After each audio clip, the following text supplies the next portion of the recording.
ಜನ ಹೋಗಿ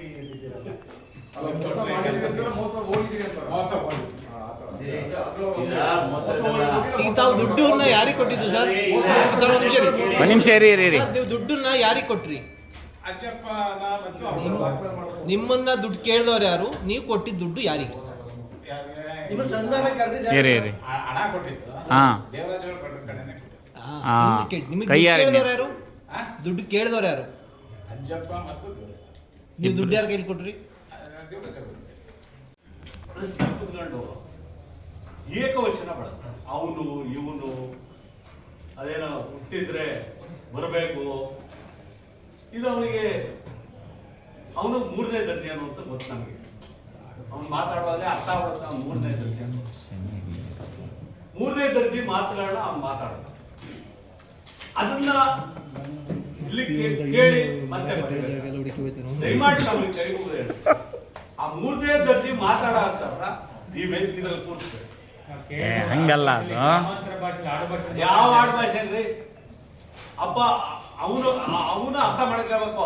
ಈ 1 ತಿಂಗಳಿಂದ ಎಲ್ಲಿದ್ದಾರೆ, 2 ತಿಂಗಳಿಂದ ಯಾಕೆ ಇಂಡಸ್ಟ್ರಿಯಲ್ಲಿ ಹಿಂದ್ಗಡೆ ಕರ್ಕೊಂಡು ಹೋಗಿ ಅದೇನೋ ವಿಡಿಯೋ ಬಂತಲ್ಲ, ಅದಾದ್ಮೇಲೆ ಎಲ್ಲಿದ್ದ?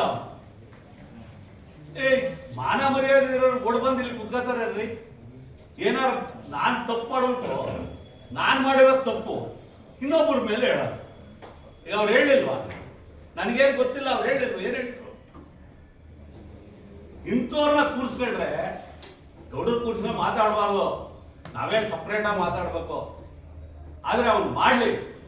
ಅವ್ರೇನಾರ ಗೌಡ್ರಂಗ್ 4 ಸತಿ MLA ಆಗ್ಯಾರ, 4 ಸತಿ ಗ್ರಾಮ ಪಂಚಾಯತಿ ಮೆಂಬರ್ ಆಗ್ಯಾನ, ಒಂದು ಸೊಸೈಟಿಲಿ ಗೆದ್ದವನ.